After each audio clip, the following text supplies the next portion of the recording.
ദീപക്കെ സഹോദര ഒരുപാട് വിഷമമുണ്ട് ഈ വീഡിയോ ചെയ്യാൻ. കാരണം ഞാൻ ഒരുപാട് വട്ടം ആലോചിച്ച് ഈ വീഡിയോ ചെയ്യരുതെന്ന്.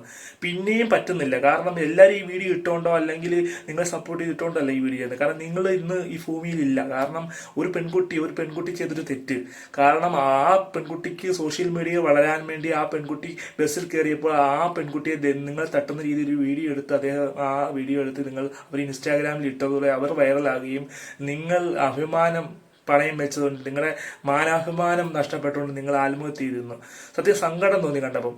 നിങ്ങളൊരു രക്തസാക്ഷിയാണ്. ഇങ്ങനെ എത്രയോ പേർക്ക് മാനക്കേട് തോന്നി, കുടുംബം തകർന്ന്, ബന്ധുക്കളെ നാട്ടുകാരെ ഇടയ്ക്ക് നാണക്കെട്ട് ജീവിതം അവസാനിപ്പിച്ചാൽ ജീവിതം തകർന്നു പോയി എത്ര പേരുണ്ട്, മക്കളുടെ മുന്നിലും ഭാര്യമാരുടെ മുന്നിലെല്ലാം. നിങ്ങൾക്ക് താങ്ങാൻ പറ്റിയില്ല. 38 വയസ്സുള്ള ചെറുപ്പക്കാരനാണ്, നമ്മളെല്ലാം ഓർക്കണം. ഇത് പറയാൻ ഞാൻ ഒന്നാമത്തെ കാര്യം, ഇങ്ങനെ ഒരു ബസ്സിൽ വെച്ചോ അല്ല ട്രെയിനിൽ വെച്ചോ എവിടെ വെച്ചോ ഇങ്ങനെ ഒരു നിങ്ങൾ വീഡിയോ എടുത്തിട്ട് അത് പോലീസിനെ ഏൽപ്പിക്കുക. അത് ആ പോലീസുകാർ നോക്കിയിട്ട് അത് തെറ്റാണെന്ന് എന്നാൽ ആ വ്യക്തി അങ്ങനെ ചെയ്തിട്ടുണ്ടെന്ന് ഉറപ്പുണ്ടായ കേസെടുക്കട്ടെ, അത് അന്വേഷിക്കട്ടെ, അതിന് ശിക്ഷ കിട്ടട്ടെ. പക്ഷെങ്കിൽ തിരിച്ച് ആ പെൺകുട്ടി ഇങ്ങനെ തെറ്റായല്ലെങ്കിൽ ആ പെൺകുട്ടിക്കെതിരെ കേസെടുക്കട്ടെ.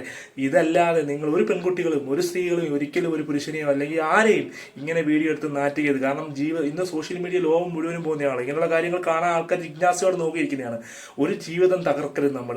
ആ കുടുംബം, ആ മക്കൾ, അവരെല്ലാം നാണക്കേട് കൊണ്ട് ജീവിതകാലം ജീവിക്കും. പിന്നെ ഈ പെൺകുട്ടി എങ്ങനെ ഇനി ഈ മരണകാലം വരെ അവൾ നീറി അനുഭവിക്കും. അവള് രക്ഷപ്പെട്ട, അവൾ കോടതിയും പോലീസും എല്ലാം അവളെ വെറുതെ വിട്ടാൽ അവളെ കർമ്മ എന്നൊരു കാര്യം അവളെ വെറുതെ വിടത്തില്ല. സഹോദര, നിങ്ങള് ഒരു സത്യം പറഞ്ഞ രക്തസാക്ഷിയാണ്. ഒരിക്കലും ഇങ്ങനൊരു സംഭവം ഉണ്ടാവാതിരിക്കട്ടെ. ഞാൻ അതീവ സങ്കടത്തോടെയാണ് ഈ വീഡിയോ ചെയ്യുന്നത്.